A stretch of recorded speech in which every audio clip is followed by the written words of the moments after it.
ರಸಿಕರ ಕಂಗಳ ಸೆಳೆಯುವ ನೋಟ ಹಿಂದೂ ಕ್ರೈಸ್ತ ಮುಸಲ್ಮಾನ ಪಾರಸಿಯ ಜೈನರುದ್ಯಾನ ಜನಗಣ ಹೋಲುವ ದೊರೆಗಳ ಧಾಮ ಕಾಯಕ ವೈಣಿಕರ ರಾಮ ಕನ್ನಡ ನುಡಿ ಕುಣಿದಾಡುವ ದೇಹ ಕನ್ನಡ ತಾಯಿಯ ಮಕ್ಕಳ ದೇಹ ಭಾರತ ಜನನಿಯ ತನುಜಾತೆ ಜಯ ಹೇ ಕರ್ನಾಟಕ ಮಾತೆ ಜಯ ಹೇ ಕರ್ನಾಟಕ ಮಾತೆ ಜಯ ಹೇ ಕರ್ನಾಟಕ ಮಾತೆ.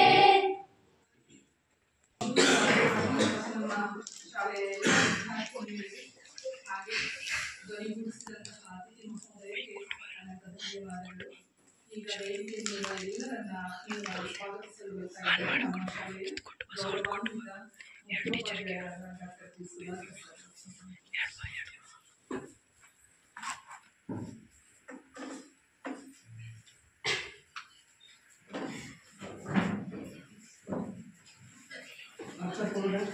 ಪುನೀತ ವಿಡಿಯೋ ಮಾಡು, ಪುನೀತ ವಿಡಿಯೋ ಮಾಡು, ವಿಡಿಯೋ ಮಾಡು. ಅಭಿಮುಖವಾಗಿ ಆಸೀನರಾಗಿರ್ತಕ್ಕಂಥ ನಾಳೆಯ ಜಗತ್ತನ್ನ ಬೆಳೆಸ್ತಕ್ಕಂಥ ಎಲ್ಲರಿಗೂ ಕೂಡ ಅತ್ಯಂತ ಹೃದಯ ಸ್ಪರ್ಶಿಯಾಗಿರ್ತಕ್ಕಂಥ ಕೃತಜ್ಞತೆಯನ್ನ ಸಾಮಾಜಿಕ ಪರಿಶೋಧನಾ ನಿರ್ದೇಶನಾಲಯ ಬೆಂಗಳೂರು ಸಮಗ್ರ ಶಿಕ್ಷಣ ಯೋಜನೆ ಅಡಿಯಲ್ಲಿ ನಮ್ಮ ಶಾಲೆಯಲ್ಲಿ ದಿನಾಂಕ 29ರಿಂದ 28ರಿಂದ ಈ ದಿನದವರೆಗೆ ಸಾಮಾಜಿಕ ಪರಿಶೋಧನೆ ಅತ್ಯಂತ ಅರ್ಥಪೂರ್ಣವಾಗಿ ಜರುಗಿದಂಥ ಸಂದರ್ಭ. ಇವತ್ತು ಬಹಳ ಅರ್ಥಪೂರ್ಣವಾಗಿರ್ತಕ್ಕಂಥ ಗ್ರಾಮ ಸಭೆ. ಈ ಗ್ರಾಮ ಸಭೆಯ ಅತ್ಯಂತ ಚರ್ಚಾಪೂರ್ಣ, ಭರವಸೆ ಪೂರ್ಣ ಆಗಿರ್ತಕ್ಕಂಥ ವೇದಿಕೆ ಮೇಲೆ ಆಸೀನರಾಗಿರ್ತಕ್ಕಂಥ ನಮ್ಮ ಶಾಲೆಯ ಕ್ರಿಯಾಶೀಲ ಶಾಲಾಭಿವೃದ್ಧಿ ಮತ್ತು ಮೇಲ್ವಸ್ತಾರಿ ಸಮಿತಿಯ ಘನ ಅಧ್ಯಕ್ಷರಾಗಿರ್ತಕ್ಕಂಥ ಹಾಗೂ ನಮ್ಮ ಕಡಿಮನೆ ಗ್ರಾಮ ಪಂಚಾಯತ್ನ ಉಪಾಧ್ಯಕ್ಷರಾಗಿರ್ತಕ್ಕಂಥ ಶ್ರೀ ಟಿ. ರಮೇಶ್ ಅವರಿಗೆ ನಮ್ಮ ನಿಗಮದ ಪರವಾಗಿ ಅತ್ಯಂತ ಆಧುನಿಕವಾಗಿರ್ತಕ್ಕಂಥ ಸುಸ್ವಾಗತವನ್ನು ಬಯಸ್ತೇನೆ. ಏನು ಸಾಮಾಜಿಕ ಪರಿಶೋಧನೆ ನಿರ್ದೇಶನಾಲಯದ ನಿರ್ದೇಶನದಂತೆ ನಮ್ಮ ಹೊಸನಗರ ತಾಲೂಕಿನ ಸಾಮಾಜಿಕ ಪರಿಶೋಧನಾ ಯೋಜನಾಧಿಕಾರಿಗಳು, ಸ್ಥಳೀಯರು ಹಾಗೂ ಅತ್ಯಂತ ಅಸಂಘಟಿತರಾಗಿರ್ತಕ್ಕಂಥ ಶ್ರೀ ಪವನ್ ಕುಮಾರ್ ಸರ್ ಅವರಿಗೆ ನಮ್ಮ ನಿಮ್ಮೆಲ್ಲರ ಪರವಾಗಿ ಅತ್ಯಂತ ಹೃದಯ ಸ್ಪರ್ಶಿಯಾಗಿರ್ತಕ್ಕಂಥ ಸುಸ್ವಾಗತವನ್ನು ಬಯಸ್ತೇನೆ. ಸಾಮಾಜಿಕ ಪರಿಶೋಧನೆಯ ಈ ಕಾರ್ಯಕ್ರಮದ ಕೋಆರ್ಡಿನೇಟರ್ ಆಗಿರ್ತಕ್ಕಂಥ ಗೌರವಾನ್ವಿತ ಶ್ರೀ ನಾಗೇಶ್ ಸರ್ ಅವರಿಗೂ ಕೂಡ ಅತ್ಯಂತ ತುಂಬ ಹೃದಯದ ಸುಸ್ವಾಗತವನ್ನು ಬಯಸ್ತೇನೆ. ಸತತವಾಗಿ 3 ದಿನಗಳ ಕಾಲ ಏನು ಸಮಗ್ರ ಯೋಜನೆ ಅಡಿಯಂತೆ ನಮ್ಮ ಶಾಲೆಯಲ್ಲಿ ಅತ್ಯಂತ ಲವಲವಿಕೆಯಿಂದ ಸುಮಾರು 123 ಪುಟಗಳ ಅತ್ಯಂತ ಸಮಗ್ರವಾಗಿರ್ತಕ್ಕಂಥ ಮಾಹಿತಿಯನ್ನು ಕೂಲಂಕುಷವಾಗಿ ಅತ್ಯಂತ ಆತ್ಮೀಯತೆಯಿಂದ ಪರಿಶೀಲಿಸಿ ನಮ್ಮೊಡನೆ ಇದ್ದಂಥ ನಮ್ಮ ಸ್ಥಳೀಯರು ಆಗಿರ್ತಕ್ಕಂಥ ಗೌರವಾನ್ವಿತ ಶ್ರೀ ದೇವೇಂದ್ರಪ್ಪ ಸರ್ ಅವರಿಗೆ ಕೂಡ ಅತ್ಯಂತ ಆದರಣೀಯವಾಗಿರ್ತಕ್ಕಂಥ ಕೃತಜ್ಞತಾಪೂರ್ವಕವಾಗಿರ್ತಕ್ಕಂಥ ಸುಸ್ವಾಗತವನ್ನು ಬಯಸ್ತೇನೆ. ನಮ್ಮ ಶಾಲೆಯ ಶಾಲಾಭಿವೃದ್ಧಿ ಮತ್ತು ಮೇಲುಸ್ತುವಾರಿ ಸಮಿತಿಯ ಗೌರವಾನ್ವಿತ ಉಪಾಧ್ಯಕ್ಷತೆಯಾಗಿರ್ತಕ್ಕಂಥ ಶ್ರೀಮತಿ ಅಶ್ವಿನಿ ರಮೇಶ್ ಮೇಡಮ್ ಅವರಿಗೂ ಕೂಡ ಅತ್ಯಂತ ತುಂಬ ಹೃದಯದ ಸುಸ್ವಾಗತವನ್ನು ಉಪಸ್ಥಿತರಿರ್ತಕ್ಕಂಥ ಕ್ರಿಯಾಶೀಲ ಸಮಿತಿಯ ಸದಸ್ಯರಾಗಿರ್ತಕ್ಕಂಥ ಶ್ರೀ ಪಾಂಡುರಂಗ ಸರ್ ಅವರಿಗೆ, ಶ್ರೀ ಸತೀಶ್ ಸರ್ ಅವರಿಗೆ ಹಾಗೂ ವೇದಿಕೆ ಮೇಲೆ ಉಪಸ್ಥಿತರಿರ್ತಕ್ಕಂಥ ನಮ್ಮ ಇವರಿಗೆ ಆಗ್ತದೆ ಶ್ರೀ ಜಗದೀಶ್ ಸರ್ ಅವರಿಗೆ ಅತ್ಯಂತ ತುಂಬ ಹೃದಯದ ಸುಸ್ವಾಗತವನ್ನು ಬಯಸ್ತೇನೆ. ನನ್ನೆಲ್ಲ ಹಿರಿಯ ಬೋಧಕ ವರ್ಗದವರಾಗಿರ್ತಕ್ಕಂಥ ಗೀತಾ ಎಮ್ಮಾನ್ ಮೇಡಮ್ ಅವರಿಗೆ, ಕುಮಾರ್ ಅಕ್ಷಯ್ ಅವರಿಗೆ, ಶ್ರೀಮತಿ ಭಾರತಿ ಪಾಟೀಲ್ ಮೇಡಮ್ ಅವರಿಗೆ, ಹಾಗೆಯೇ ಈ ಶಾಲೆಯ ವರ್ಚಸ್ಸನ್ನು, ಈ ಭಾಗವನ್ನು ಅತ್ಯಂತ ಕಳಶಪ್ರಾಯವಾಗಿ ತಾವೆಲ್ಲರೂ ಕೂಡ ಅದನ್ನು ಎತ್ತರಕ್ಕೆ ಏರಿಸ್ತಕ್ಕಂಥ ಮಕ್ಕಳಿದ್ದೀರಿ. ನಿಮ್ಮೆಲ್ಲರಿಗೂ ಕೂಡ ಅತ್ಯಂತ ತುಂಬ ಹೃದಯದ ಸುಸ್ವಾಗತವನ್ನು ಬಯಸ್ತಾ ನನ್ನ ಸ್ವಾಗತ ಭಾಷಣಕ್ಕೆ ತಾತ್ಕಾಲಿಕ ವಿರಾಮವನ್ನು ನೀಡಿದ್ದೇನೆ. ಎಲ್ಲರಿಗೂ ನಮಸ್ಕಾರ.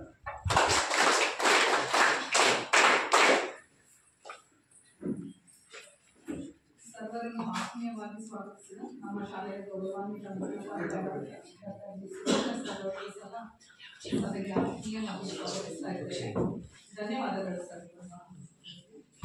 ಈಗ ಸಾಮಾಜಿಕ ಪರಿಶೋಧನೆಯ ಸಭೆಯ ಪ್ರಾಸ್ತಾವಿಕ ನುಡಿ ಶ್ರೀ ನಾಗೇಶ್ ಕೇಳಿ ಸರ್, ಸಾಮಾಜಿಕ ಪರಿಶೋಧನೆ ತಾಲೂಕು ಕಾರ್ಯಕ್ರಮ ವ್ಯವಸ್ಥಾಪಕರು, ತಾಲೂಕು ಪಂಚಾಯತ್ ಹೊಸನಗರ.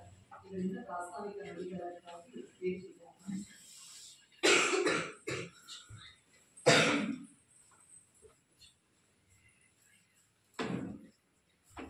ಎಲ್ಲರಿಗೂ ನಮಸ್ಕಾರ. 2023-24ನೇ ಸಾಲಿನ ಸಮಗ್ರ ಶಿಕ್ಷಣ ಯೋಜನೆಗೆ ಸಂಬಂಧಪಟ್ಟಂತೆ ನಾವು ಈ ದಿನ ಸಾಮಾಜಿಕ ಪರಿಶೋಧನೆ ಗ್ರಾಮ ಸಭೆಯನ್ನು ನಡೆಸ್ತಾ ಇರ್ತಕ್ಕಂಥದ್ದು. ಈ ಒಂದು ಸಭೆಯ ಅಧ್ಯಕ್ಷತೆಯನ್ನು STMCಯ ಅಧ್ಯಕ್ಷರ, ಉಪಾಧ್ಯಕ್ಷರೇ, STMC ಎಲ್ಲ ಸದಸ್ಯರೇ, ಮುಖ್ಯೋಪಾಧ್ಯಾಯರೇ, ಎಲ್ಲ ಶಿಕ್ಷಕರು ಹಾಗೂ ಎಲ್ಲ ಮಕ್ಕಳೇ, ಸಾಮಾಜಿಕ ಪರಿಶೋಧನೆ ಅಂತಂದರೆ ಬಹುಶಃ ನಮ್ಮ ರಮೇಶ್ವರಿಗೆಲ್ಲ ಚೆನ್ನಾಗಿ ಗೊತ್ತಿದೆ, ಎಲ್ಲ ಗೊತ್ತಿರೋದೇ ಇರೋದು. ಆದರೆ ಶಿಕ್ಷಕರಿಗೆ ಮಕ್ಕಳಿಗೆ ಈಗ ಅದು ಹೊಸದಾಗಿ ಕಾಣ್ತಾ ಇರ್ತಕ್ಕಂಥದ್ದು. ಹೆಚ್ಚಾಗಿ ಪೋಷಕರು ಗ್ರಾಮ ಪಂಚಾಯತ್ಗಳಿಗೆ ಭೇಟಿ ನೀಡ್ತಿದ್ರೆ ಅಲ್ಲಿ ಸಾಮಾಜಿಕ ಪರಿಶೋಧನೆ ಹೇಗೆ ನಡೆಯುತ್ತೆ ಅನ್ನತಕ್ಕಂಥದ್ದು ನಮಗೂ ಕೂಡ ಗೊತ್ತಿರೋದು. ಈ ಸಾಮಾಜಿಕ ಪರಿಶೋಧನೆಯನ್ನು ನಾವು 2010-11ರಲ್ಲಿ ನಾವು ಪ್ರಾರಂಭ ಮಾಡಿರ್ತಕ್ಕಂಥದ್ದು ಗ್ರಾಮ ಪಂಚಾಯತಿಗಳಲ್ಲಿ. ಅಲ್ಲಿ ನರೇಗಾ ಇರ್ಬೋದು, ಜ್ಞಾನ ಕ್ಲಾಸು, ವಿಚಾರ ಜ್ಞಾನ ಕ್ಲಾಸು, ಎಲ್ಲ ಯೋಜನೆಗಳಿಗೆ ಸಂಬಂಧಪಟ್ಟಂತೆ ನಾವು ಅಲ್ಲಿ ಸಾಮಾಜಿಕ ಪರಿಶೋಧನೆಯನ್ನು ನಡೆಸಿ ನಾವು ಸರ್ಕಾರಕ್ಕೆ ವರದಿಯನ್ನು ಸಲ್ಲಿಸ್ತಾ ಇದ್ದೀವಿ.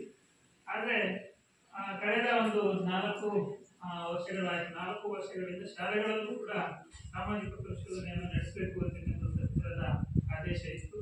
ಆ ನಿಟ್ಟಿನಲ್ಲಿ ನಾವು ಕೆಲವೊಂದು ಶಾಲೆಗಳನ್ನು ಆಯ್ಕೆ ಮಾಡಿಕೊಂಡು ಬಿಸಿಯೂಟ ಯೋಜನೆ ಏನಿದೆ ಅದಕ್ಕೆ ಸಂಬಂಧಪಟ್ಟಂತೆ ನಾವು ತಾಲೂಕಿನಲ್ಲಿ ಒಂದು 3 ಅಥವಾ 4 ಶಾಲೆಗಳನ್ನ ಆಯ್ಕೆ ಮಾಡಿಬಿಟ್ಟು ನಾವು ಸಾಮಾಜಿಕ ಪರಿಶೋಧನೆಯನ್ನು ನಡೆಸಿಬಿಟ್ಟು ವರದಿಯನ್ನು ಈಗಾಗಲೇ ನಾವು 4 ವರ್ಷಗಳಿಂದ ಸಲ್ಲಿಸ್ತಾ ಇದ್ದೇವೆ.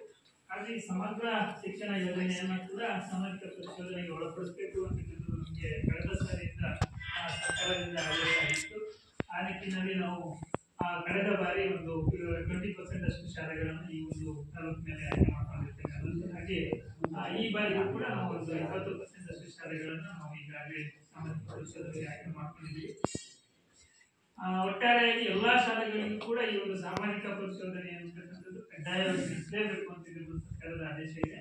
ಹಾಗಾಗಿ ನಾವು ಕೂಡ ಸಾಮಾಜಿಕ ಪರಿಶೋಧನೆಗೆ ನಾವು ಬರಲೇಬೇಕಾಗುತ್ತೆ, ನಡೆಸಲೇಬೇಕಾಗುತ್ತೆ. ಏನೇ ಸಮಸ್ಯೆಗಳಿಗೂ ಸಾಮಾಜಿಕ ಪರಿಶೋಧನೆ ನಮ್ಮ ಕರ್ತವ್ಯವಾಗಿದೆ. ಹಾಗಾಗಿ ನಾವು ಆ ಶಾಲೆಗಳಿಗೆ ಭೇಟಿ ಕೊಡ್ತಾ ಇದ್ದೀವಿ, ನಡೆಸ್ತಾ ಇದ್ದೀವಿ. ಪ್ರತಿಯೊಂದು ಪಂಚಾಯತಿಗೂ ಕೂಡ 2 ಶಾಲೆಗಳನ್ನ ಈಗಾಗಲೇ ಆಯ್ಕೆ ಮಾಡ್ಕೊಂಡಿರ್ತಕ್ಕಂಥದ್ದು. ಈಗಾಗಲೇ ಅರ್ಧದಷ್ಟು ಶಾಲೆಗಳು ಮುಕ್ತಾಯ ಆಗಿದೆ ಈ ಸರಿ ಕೂಡ. ಇನ್ನು ಅರ್ಧದಷ್ಟು ಶಾಲೆಗಳಿಂದ ಮುಂದಿನ ದಿನಗಳಲ್ಲಿ ಕೂಡ ಮಾಡ್ತೀವಿ. ಈ ಸಮಗ್ರ ಶಿಕ್ಷೆಯ ಯಾವುದೇ ಒಂದು ಯೋಜನೆ ಸರ್ಕಾರದ ಜಾರಿಗೆ ಬಂದಾಗ ಏನು ಅದೊಂದು ಉದ್ದೇಶವನ್ನ ಇಟ್ಕೊಂಡು, ಏನೊಂದು ಗೈಡ್ಲೈನ್ ಅನ್ನು ಇಟ್ಕೊಂಡು ಸರ್ಕಾರ ಯೋಜನೆಯನ್ನು ಜಾರಿಗೆ ತರುತ್ತೆ. ಅದು ಈ ಒಂದು ತಳಮಟ್ಟದಲ್ಲಿ ಅದರ ಕಾರ್ಯನಿರ್ವಹಣೆ ಹೇಗೆ ಆಗ್ತಾ ಇದೆ ಅಂತಕ್ಕಂಥ ಒಂದು ವಾಸ್ತವಾಂಶವನ್ನು ಸರ್ಕಾರಕ್ಕೆ ವರದಿ ಬೇಕಾಗುತ್ತೆ. ಆ ಉದ್ದೇಶಕ್ಕೋಸ್ಕರ ಒಂದು ಸಾಮಾಜಿಕ ಪರಿಶೋಧನೆ ನಡೆಸತಕ್ಕಂಥದ್ದು. ಒಟ್ಟಾರೆಯಾಗಿ ಎಲ್ಲವೂ ಕೂಡ ಪಾರದರ್ಶಕವಾಗಿರಬೇಕು ಮತ್ತೆ ಉತ್ತರದಾಯಿತ್ವವನ್ನು ಹೊಂದಿರಬೇಕು ಅಂತಕ್ಕಂಥ ಸಮಾಜದ ನಡುವೆ ಈ ಒಂದು ಯೋಜನೆಯಲ್ಲಿ ಇರ್ತಕ್ಕಂಥ ಎಲ್ಲ ಅಂಶಗಳನ್ನ ತೆಗೆದಿರ್ತಕ್ಕಂಥದ್ದು, ಸಮಾಜದೊಂದಿಗೆ ಚರ್ಚೆಯನ್ನು ಮಾಡ್ತಕ್ಕಂಥದ್ದು, ಚರ್ಚೆಯನ್ನು ಮಾಡಿ ಆ ಸಮಾಜದ ಅಭಿಪ್ರಾಯವನ್ನು ನಾವು ಸರ್ಕಾರಕ್ಕೆ ಕೊಡ್ತಕ್ಕಂಥ ಒಂದು ಸಾಮಾಜಿಕ ಪರಿಶೋಧನೆ ನಡೆಸತಕ್ಕಂಥದ್ದು ಮುಖ್ಯ ಉದ್ದೇಶ ಆಗಿರ್ತಕ್ಕಂಥದ್ದು. ಆ ನಿಟ್ಟಿನಲ್ಲಿ ಈ ಸಮಗ್ರ ಶಿಕ್ಷಣ ಯೋಜನೆ ಅಂತಕ್ಕಂಥದ್ದು 2018-19ರಲ್ಲಿ ಜಾರಿಗೆ ಬಂದಿರ್ತಕ್ಕಂಥದ್ದು. ಇದಕ್ಕೆ ಪೂರ್ವದಲ್ಲಿ ಸರ್ವ ಶಿಕ್ಷಾ ಅಭಿಯಾನ ಅಂತಕ್ಕಂಥದ್ದು ಇತ್ತು, ರಾಷ್ಟ್ರೀಯ ಮಾಧ್ಯಮಿಕ ಶಿಕ್ಷಣ ಅಭಿಯಾನ ಅಂತಕ್ಕಂಥದ್ದು, ಹಾಗೆ ಶಿಕ್ಷಕರ ಶಿಕ್ಷಣ ಅಂತಕ್ಕಂಥದ್ದು. ಒಟ್ಟು 3 ಯೋಜನೆಗಳು ಆವಾಗ ಶಾಲೆಯಲ್ಲಿ ಕಾರ್ಯನಿರ್ವಹಿಸತಕ್ಕಂಥ ಯೋಜನೆಗಳಿದ್ದು ಆ ಎಲ್ಲ ಯೋಜನೆಗಳನ್ನು ಒಟ್ಟುಗೂಡಿಸಿಬಿಟ್ಟು ಈ ಸಮಗ್ರ ಶಿಕ್ಷಣ ಯೋಜನೆ ಅಂತಕ್ಕಂಥದ್ದು ಸರ್ಕಾರ ಜಾರಿಗೆ ತಂದಿರ್ತಕ್ಕಂಥದ್ದು. ಈ ಸಮಗ್ರ ಶಿಕ್ಷಣ ಯೋಜನೆಯಲ್ಲಿ ಉದ್ದೇಶ ಏನು ಅಂತಂದ್ರೆ, ಈ ಒಂದು ಶಾಲಾ ವ್ಯಾಪ್ತಿಯಲ್ಲಿ ಯಾವುದೇ ಮಗು ಕಲಿಕೆಯಿಂದ ಹೊರಗುಳಿಸಬಾರ್ದು. ಯಾವುದೇ ಮಕ್ಕಳು ಶಾಲೆಯನ್ನು ಹೊರಗುಳಿರ್ತಕ್ಕಂಥ ಮಕ್ಕಳು ಇದ್ದರೆ ಅವರನ್ನ ಶಾಲೆಗೆ ಕರೆತರಬೇಕು ಅಂತಕ್ಕಂಥ ಉದ್ದೇಶ. ಹಾಗೆ ವಿಶೇಷ ಚೇತನ ಮಕ್ಕಳು ಇದ್ದರೆ ಕೂಡ ಅವರಿಗೂ ಕೂಡ ಶಿಕ್ಷಣವನ್ನು ಒದಗಿಸಬೇಕು.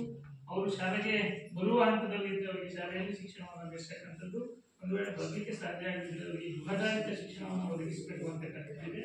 ಹಾಗೆ ಯಾವುದೇ ತಾರತಮ್ಯ ಇಲ್ಲದೆ, ಜಾತಿ ಇರ್ಬೋದು ಅಥವಾ ಲಿಂಗ ಇರ್ಬೋದು, ಯಾವುದೇ ತಾರತಮ್ಯ ಇಲ್ಲದೆ ಎಲ್ಲರಿಗೂ ಕೂಡ ಸಮಾನ ಶಿಕ್ಷಣವನ್ನು ನೀಡಬೇಕು ಅಂತಕ್ಕಂಥದ್ದು. ಹಾಗೆ ಗುಣಮಟ್ಟದ ಶಿಕ್ಷಣವನ್ನು ಒದಗಿಸಬೇಕು ಅಂತಕ್ಕಂಥದ್ದು ಈ ಒಂದು ಸಮಗ್ರ ಶಿಕ್ಷಣ ಯೋಜನೆಯಲ್ಲಿ ಇರ್ತಕ್ಕಂಥದ್ದು.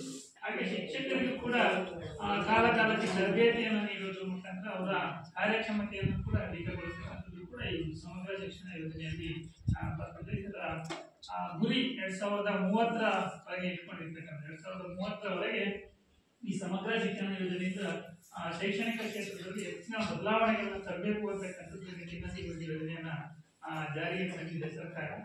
ಹಾಗಾಗಿ ಇದರಲ್ಲಿ ನಾವು ಸಾಮಾಜಿಕ ಪರಿಶೋಧನೆ ಅಂತಕ್ಕಂಥದ್ದು ನಾವು ಏನು ಮಾಡಬೇಕಾಗುತ್ತೆ ಹಾಗಾದ್ರೆ ಅಂತಂದ್ರೆ, ಇಲ್ಲಿ ಸರ್ಕಾರದಿಂದ ಕೆಲವೊಂದು ಉಚಿತ ಸೌಲಭ್ಯಗಳನ್ನು ನಮ್ಮ ಮಕ್ಕಳಿಗೆ ನೀಡ್ತಕ್ಕಂಥದ್ದು ಇರ್ಬೋದು, ಅಥವಾ ಶಾಲೆಗೆ ನೀಡ್ತಕ್ಕಂಥದ್ದು ಇರ್ಬೋದು, ಸಮವಸ್ತ್ರಗಳನ್ನು ಇರ್ತಕ್ಕಂಥದ್ದು, ಹಾಗೆ ಪಠ್ಯಪುಸ್ತಕಗಳನ್ನು ಇರ್ತಕ್ಕಂಥದ್ದು, ಎಲ್ಲ ಏನು ಉಚಿತವಾಗಿ ಬರ್ತಕ್ಕಂಥ ಸೌಲಭ್ಯಗಳು ಸರಿಯಾಗಿ ಮಕ್ಕಳಿಗೆ ಯಾವುದೇ ತಾರತಮ್ಯ ಇಲ್ಲದೆ ಎಲ್ಲ ಮಕ್ಕಳಿಗೆ ತಲುಪ್ತಾ ಇದೆಯಾ ಇಲ್ಲ ಅಂತಕ್ಕಂಥದ್ದನ್ನು ನಾವು ಈ ಸಾಮಾಜಿಕ ಪರಿಶೋಧನೆಗೆ ಒಳಪಡಿಸಬೇಕಾಗುತ್ತೆ.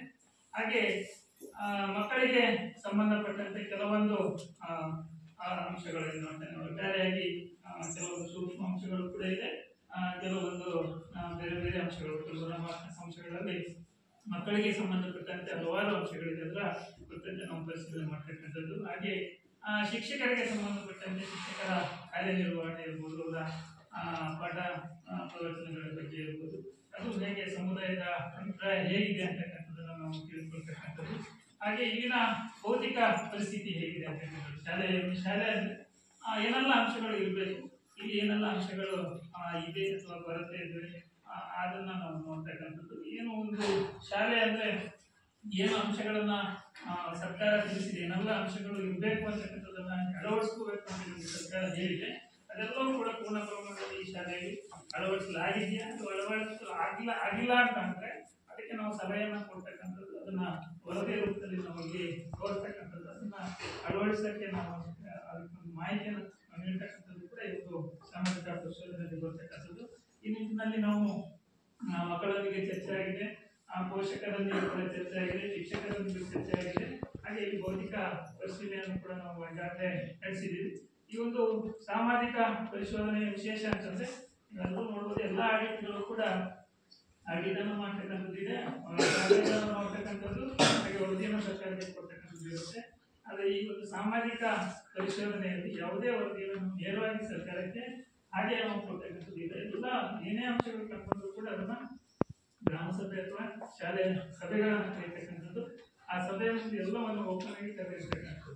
ಯಾವುದೇ ಇರ್ಬೋದು, ಗ್ರಾಮ ಪಂಚಾಯತಿಗಳಲ್ಲಿ ಕಾಮಗಾರಿಗಳ ಎಲ್ಲ ಕಡತಗಳನ್ನು ಕೂಡ ನಾವು ಜನರಿಗೆ ಓಪನ್ ಆಗಿ ನೀಡ್ತೀವಿ. ಹಾಗೆ ಶಾಲೆಗಳಲ್ಲಿ ನಮ್ಗೆ ಎಲ್ಲ ಅಂಶಗಳು ಕಂಡುಬಂದಿದೆ, ಎಲ್ಲ ಅಂಶಗಳನ್ನು ಕೂಡ ಓಪನ್ ಆಗಿ ನಾವು ತಿಳಿಸಿ ಎಲ್ಲರೊಂದಿಗೆ ಚರ್ಚೆಯನ್ನು ಮಾಡಿ ನಾವು ಸರ್ಕಾರಕ್ಕೆ ವರದಿಯನ್ನ ಸಲ್ಲಿಸಬೇಕಾಗುತ್ತೆ. ಹಾಗಾಗಿ ನಮ್ಗೆ ಏನೆಲ್ಲ ಅಂಶಗಳು ಕಂಡು ಎಲ್ಲ ಅಂಶಗಳನ್ನು ಮುಂದೆ ತಿಳಿಸ್ತೀವಿ. ಇದ್ದಂಥ ಪೋಷಕರಿಗೆ ಚರ್ಚೆಯಲ್ಲಿ ಭಾಗವಹಿಸಿ ಅಂತ ಹೇಳ್ತಾ ಮಕ್ಕಳು ಕೂಡ ಚರ್ಚೆ ಮಾಡಲಿಕ್ಕೆ ಅವಕಾಶ ಇದೆ. ಅವರು ಕೂಡ ಏನಾದರೂ ಅದರಲ್ಲಿ ಅಂಶಗಳು ಏನಾದರೂ ತೊಂದರೆಗಳಿದ್ರೆ ತಾವು ಕೂಡ ಮುಕ್ತವಾಗಿ ಚರ್ಚೆಯನ್ನು ಮಾಡ್ಬೋದು ಅಂತ ಹೇಳ್ತಾ ನಿಮ್ಗೆ ವಾಸ್ತವತೆಯಾಗಿ ತಿಳಿಸಲಿಕ್ಕೆ ಅವಕಾಶವನ್ನು ಕೊಡಿ.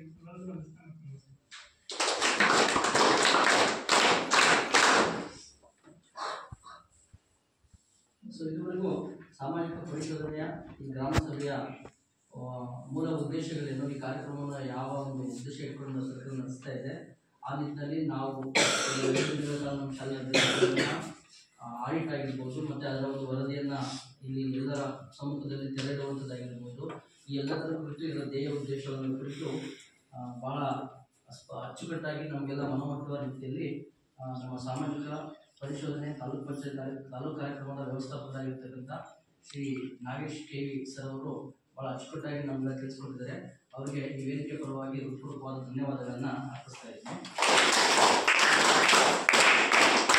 ಕಳೆದ 2 ದಿನಗಳಿಂದ ಶ್ರೀ ದೇವೇಂದ್ರ ಸರ್ ಅವರು ಗ್ರಾಮಸ್ಥರು ವ್ಯಕ್ತಿಗಳು ಅವರು ನಮ್ಮ ಶಾಲೆಯಲ್ಲಿ ನಮ್ಮೊಟ್ಟಿಗೆ ನಮ್ಮ ಶಾಲೆಯ ಸಂಪೂರ್ಣ ಸಾಮಾಜಿಕ ಪರಿಶೋಧನೆಯನ್ನು ಮಾಡಿದ್ದಾರೆ.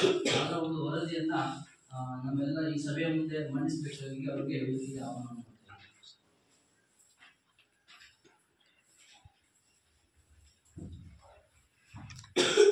ನಮಸ್ಕಾರ. ಸಮಗ್ರ ಶಿಕ್ಷಣ ಯೋಜನೆ ಎಲ್ಲ ಸರ್ಕಾರಿ ಶಾಲೆಗಳಲ್ಲಿ 2019ರಿಂದ ಜಾರಿಯಲ್ಲಿರ್ತಕ್ಕಂಥ ಒಂದು ಶಿಕ್ಷಣ ಮಹತ್ವಾಕಾಂಕ್ಷಿ ಯೋಜನೆ. ಹಾಗಾದರೆ ಸಮಗ್ರ ಶಿಕ್ಷಣ ಅಂತ ಹೇಳಿದರೆ ತರಗತಿಗಳಲ್ಲಿ ಶಿಕ್ಷಕರಿಂದ ಪಾಠ ಪ್ರವಚನಗಳಿದೆ. ಆ ಪಾಠ ಪ್ರವಚನಗಳೇ ಮಗುವಿನ ಶಿಕ್ಷಣ. ಪಠ್ಯದಲ್ಲಿ ಬರ್ತಕ್ಕಂಥ ವಿಷಯದ ಶಿಕ್ಷಣ ಅಲ್ಲದೆ ಪಠ್ಯೇತರವಾಗಿರ್ತಕ್ಕಂಥ ಎಲ್ಲ ಅಂಶಗಳು ಸಹ ಈ ಸಮಗ್ರ ಶಿಕ್ಷಣದ ವ್ಯಾಪ್ತಿಗೆ ಬರ್ತದೆ. ಅದರಲ್ಲಿ ಕ್ರೀಡಾ ಚಟುವಟಿಕೆಗಳಿರ್ಬೋದು, ಪ್ರತಿಭೆಗೆ ಸಂಬಂಧಪಟ್ಟಂಥ ಚಟುವಟಿಕೆಗಳಿರ್ಬೋದು, ಆಮೇಲೆ ವೃತ್ತಿ ಕೌಶಲ್ಯಕ್ಕೆ ಸಂಬಂಧಪಟ್ಟ ಅನೇಕ ಕಲಿಕೆಗಳಿರ್ಬೋದು, ವಿಜ್ಞಾನ ಮತ್ತು ತಂತ್ರಜ್ಞಾನ ಒಳಗೊಂಡಿರ್ತಕ್ಕಂಥ ವೈಜ್ಞಾನಿಕ ಮನೋಭಾವನೆಯನ್ನು ಮಾಡತಕ್ಕಂಥ ಅನೇಕ ಕಲಿಕೆಗಳಿರ್ಬೋದು, ಗುಣಮಟ್ಟದ ಕಲಿಕೆಗಳಿರ್ಬೋದು, ಆಮೇಲೆ ಇತ್ತೀಚಿನ ಡಿಜಿಟಲ್ ಮಾಧ್ಯಮಗಳನ್ನು ಹೊಂದಿರತಕ್ಕಂಥ ಅನೇಕ ಮಾಧ್ಯಮಗಳನ್ನು ಉಪಯೋಗಿಸಿಕೊಂಡು ಅದರ ಮೂಲಕ ಗುಣಮಟ್ಟದ ಕಲಿಕೆಯನ್ನು ಶಾಲಾಂತರದಲ್ಲಿ ಮಾಡುವಂಥದ್ದು. ಹೀಗೆ ಅನೇಕ ಅಂಶಗಳನ್ನು ಈ ಸಮಗ್ರ ಶಿಕ್ಷಣ ವ್ಯಾಪ್ತಿಯಲ್ಲಿ ಅಳವಡಿಸಿ ಈಗಾಗಲೇ ಜಾರಿಗೆ ತಂದಿದೆ. ಅದು ಯಾವ ರೀತಿಯಲ್ಲಿ ಮಕ್ಕಳಿಗೆ ತಲುಪ್ತಾ ಇದೆ ಅಂತ ಸರ್ಕಾರಕ್ಕೆ ಗೊತ್ತಾಗಬೇಕಾಗಿದೆ. ಹಾಗಾಗಿ ಸರ್ಕಾರ ಈ ಯೋಜನೆಯನ್ನು ಸಮಗ್ರ ಶಿಕ್ಷಣ ವ್ಯಾಪ್ತಿಗೆ ಈ ಸಮಗ್ರ ಶಿಕ್ಷಣ ಯೋಜನೆಯನ್ನು ಸಾಮಾಜಿಕ ಪರಿಶೋಧನೆಗೆ ಒಳಪಡಿಸಿದೆ. ಸರ್ಕಾರದ ಆದೇಶದಂತೆ ನಾವು ಯೋಜನೆಯ ಮಾರ್ಗಸೂಚಿ ಇರುತ್ತೆ. ನಿಮ್ಮ ಶಾಲೆಯಲ್ಲೂ ಸಹ ಕಳೆದ 2 ದಿನಗಳಿಂದ ನಾವು ಸಾಮಾಜಿಕ ಪರಿಶೋಧನೆಯನ್ನು ನಡೆಸಿದ್ದೇವೆ. ಅದರಲ್ಲಿ ಈ ಒಂದು ಯೋಜನೆಯಲ್ಲಿ 134 ಅಂಶಗಳಿದೆ. ಆ ಎಲ್ಲ ಅಂಶಗಳು ಇದೆಯಾ ಇಲ್ವಾ ಅವುಗಳನ್ನು ಬಳಕೆ ಮಾಡಿಕೊಂಡು ಅನುಷ್ಠಾನಗೊಳಿಸಿ ಮಕ್ಕಳಿಗೆ ಯಾವ ರೀತಿ ಆಗಿರ್ತಕ್ಕಂಥ ಗುಣಮಟ್ಟದ ಪೂರಕವಾಗಿರ್ತಕ್ಕಂಥ ಕಲಿಕೆಗಳನ್ನು ಮಾಡ್ತಾ ಇದೆ ಅಂತಕ್ಕಂಥದ್ದನ್ನು ನಾವು ಈ ಪರಿಶೀಲನೆಯನ್ನು ನಡೆಸಿ ಅದರ ಯಥಾವತ್ ವರದಿಯನ್ನು ಸರ್ಕಾರಕ್ಕೆ ನೀಡಬೇಕಾಗಿದೆ. ಅದರ ಪ್ರಕಾರ ನಾವು ಸಾಮಾಜಿಕ ಪರಿಶೋಧನೆಯನ್ನು ನಡೆಸಿದ್ದೇವೆ. ಅದರ ಸಭೆ ಮುಂದೆ ಮಂಡಿಸ್ತಾ ಇದ್ದೇನೆ. 2023-24ರಲ್ಲಿ ಇಲ್ಲಿಯವರೆಗೆ ಏನೇನು ಅಂಶಗಳನ್ನು ನಾವು ಪರಿಶೋಧನೆ ಒಳಪಡಿಸಬೇಕು ಅಂತ ಹೇಳಿದರೆ, ಇಲ್ಲಿ 2023-24ನೇ ಸಾಲಿನಲ್ಲಿ ಎಷ್ಟು ವಿದ್ಯಾರ್ಥಿಗಳು ಕಲಿಕೆಯನ್ನು ಮಾಡ್ತಾ ಇದ್ರು ಅಂತ 63 ವಿದ್ಯಾರ್ಥಿಗಳು ಕಲಿಕೆಯನ್ನು ಮಾಡ್ತಾ ಇದ್ದಾರೆ 8 ಮತ್ತು 9 10ನೇ ತರಗತಿಯಲ್ಲಿ. 2024-25ರಲ್ಲಿ 54 ವಿದ್ಯಾರ್ಥಿಗಳು ಕಲಿಕೆಯನ್ನು ಮಾಡ್ತಾ ಇದ್ದಾರೆ. 25-26ನೇ ಪ್ರಸ್ತುತ ಸಾಲಿನಲ್ಲಿ ಒಟ್ಟು 60 ವಿದ್ಯಾರ್ಥಿಗಳು ಕಲಿಕೆಯನ್ನು ಮಾಡ್ತಾ ಇದ್ದಾರೆ. ಈ ವಿದ್ಯಾರ್ಥಿಗಳ ಸಂಖ್ಯೆ ನಾವು ನೋಡಿದಾಗ 23-24ರಲ್ಲಿ ವಿದ್ಯಾರ್ಥಿಗಳು, ಆ ನಂತರ ವಿದ್ಯಾರ್ಥಿಗಳ ಸಂಖ್ಯೆ ಕಡಿಮೆ ಆಗಿದೆ. ಆನಂತರ ಸ್ವಲ್ಪ ವಿದ್ಯಾರ್ಥಿಗಳ ಸಂಖ್ಯೆ ಹೆಚ್ಚಾಗಿದೆ. ಅಷ್ಟೇನು ವಿದ್ಯಾರ್ಥಿಗಳ ಸಂಖ್ಯೆ ಹೆಚ್ಚು ಕಡಿಮೆ ಆಗ್ತಕ್ಕಂಥದ್ದು ಸರಾಸರಿ ಒಂದು ಹಂತದಲ್ಲಿ ಇಲ್ಲಿ ನಿರ್ವಹಣೆ ಆಗ್ತಾ ಇದೆ. ನಾವು ತಾಲೂಕಿನ ಬೇರೆ ಬೇರೆ ಸರ್ಕಾರಿ ಶಾಲೆಗಳನ್ನು ನೋಡಿದ್ರೆ ವರ್ಷದಿಂದ ವರ್ಷಕ್ಕೆ ಮಕ್ಕಳ ಸಂಖ್ಯೆ ಕಡಿಮೆ ಆಗ್ತಾ ಬರ್ತಾ ಇದೆ. ಅದರ ಒಂದು ವರದಿಯನ್ನು ಸರ್ಕಾರಕ್ಕೆ ಕಳಿಸಬೇಕಾಗಿದೆ. ಯಾಕೆಂದ್ರೆ ಸರ್ಕಾರಿ ಶಾಲೆಗಳಲ್ಲಿ ಮಕ್ಕಳ ಸಂಖ್ಯೆ ಕಡಿಮೆ ಆಗಲಿಕ್ಕೆ ಕಾರಣ ಏನು ಅಂತ ಸರ್ಕಾರ ಅದನ್ನು ಮಾಡಬೇಕಾಗಿದೆ.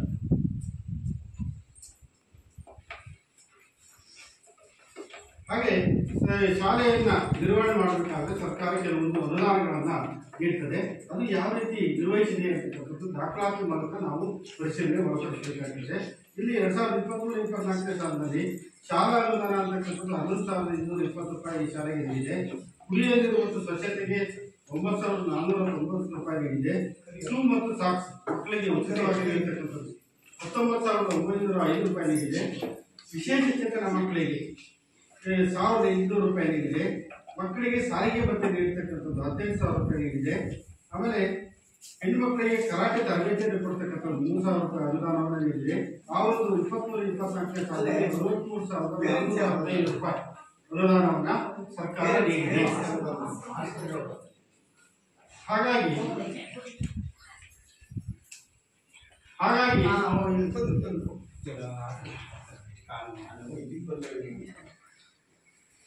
ಹಾಗಾಗಿ ಈ ಅನುದಾನವನ್ನು ಯಾವ ರೀತಿ ಬಳಕೆ ಮಾಡಿಕೊಂಡಿದೆ ಅಂತಕ್ಕಂಥದ್ದನ್ನು ನಾವು ದಾಖಲಾತಿ ಮೂಲಕ ಪರಿಶೀಲನೆ ಮಾಡಬೇಕಾಗಿದೆ. ಈ ಅನುದಾನಕ್ಕೆ ಸಂಬಂಧಪಟ್ಟಂತೆ ಎಲ್ಲ ಅನುದಾನವನ್ನು ಬಳಕೆ ಮಾಡಿಕೊಂಡಿದ್ರೆ ಅದಕ್ಕೆ ಬೇಕಾಗಿರ್ತಕ್ಕಂಥ ಬಿಂದುವಚಕಗಳ ದಾಖಲೆಗಳನ್ನು ಸರಿಯಾದ ರೀತಿಯಲ್ಲಿ ನಿರ್ವಹಣೆ ಆಗಿದೆ. ಅದೇ ರೀತಿಯಲ್ಲಿ 134 ಅಂಶಗಳನ್ನು ಒಳಗೊಂಡಿರ್ತಕ್ಕಂಥ ಒಂದು ಎಲ್ಲ ಅಂಶಗಳನ್ನು ನಾವು ಪರಿಶೀಲನೆ ಮಾಡಿದ್ದೀವಿ. ಮಕ್ಕಳಿಗೆ ಪಠ್ಯಪುಸ್ತಕಗಳನ್ನು ನೀಡಿದ್ದಾರೆ, ಸಮವಸ್ತ್ರಗಳನ್ನು ನೀಡಿದ್ದಾರೆ, ಅದೇ ರೀತಿ ಶೂ ಸಾಕ್ಸ್ ಕೊಡ್ತಕ್ಕಂಥದ್ದು, ಬ್ಯಾಗ್ ಕೊಡ್ತಕ್ಕಂಥದ್ದು, ಆಮೇಲೆ ಬೆಳಿಗ್ಗೆ ಹಾಲು ಕೊಡ್ತಕ್ಕಂಥದ್ದು, ರಾಗಿ ಮಾಲ್ಟ್ ಕೊಡ್ತಕ್ಕಂಥದ್ದು, ಮಧ್ಯಾಹ್ನದ ಬಿಸಿ ಊಟ ಕೊಡ್ತಕ್ಕಂಥದ್ದು, ಅದರ ಜೊತೆಯಲ್ಲಿ ಮೊಟ್ಟೆ ಬಾಳೆಹಣ್ಣು ಕೊಡ್ತಕ್ಕಂಥದ್ದು, ಇದೆಲ್ಲ ಸರ್ಕಾರ ಉಚಿತವಾಗಿ ಸರ್ಕಾರಿ ಶಾಲೆಯ ಮಕ್ಕಳಿಗೆ ನೀಡ್ತಾ ಇದೆ. ಯಾಕೆಂದ್ರೆ ಶಾಲೆಗಳಲ್ಲಿ ಮಗು ಹಸಿವಿನಿಂದ ಕಲಿಕೆಯನ್ನು ಮಾಡಬಾರ್ದು, ಅದು ಉತ್ತಮವಾಗಿರ್ತಕ್ಕಂಥ ಪೋಷಕಾಂಶವಾಗಿರ್ತಕ್ಕಂಥ ಆಹಾರವನ್ನು ಪಡ್ಕೊಂಡು ಕಲಿಕೆಯಲ್ಲಿ ಪಾಲ್ಗೊಳ್ಳಬೇಕು, ಗುಣಮಟ್ಟದ ಕಲಿಕೆಯನ್ನು ಮಾಡಬೇಕು ಅಂತಕ್ಕಂಥ ಉದ್ದೇಶದಿಂದ ಸರಿಯಾದ ರೀತಿಯಲ್ಲಿ ಮಗುವಿಗೆ ತಲುಪಿದೆಯೇ ಅಂತಕ್ಕಂಥದ್ದನ್ನು ನಾವು ಪರಿಶೀಲನೆ ಮಾಡಬೇಕು. ದಾಖಲೆಯೊಂದಿಗೆ ನಾವು ಇಲ್ಲಿ ಶಿಕ್ಷಕರನ್ನ, ಮಕ್ಕಳ ಪೋಷಕರನ್ನ ನಾವು ಪರಿಶೀಲನೆಗೆ ಒಳಪಡಿಸಿದ್ವಿ. ಎಲ್ಲ ಮಕ್ಕಳಿಗೂ ಪಠ್ಯಪುಸ್ತಕ ಸಮವಸ್ತ್ರ ಸಿಕ್ಕಿದೆ, ಎಲ್ಲವೂ ಸಿಕ್ಕಿದೆ ಅಂತಕ್ಕಂಥ ಅಭಿಪ್ರಾಯ ಬಂತು.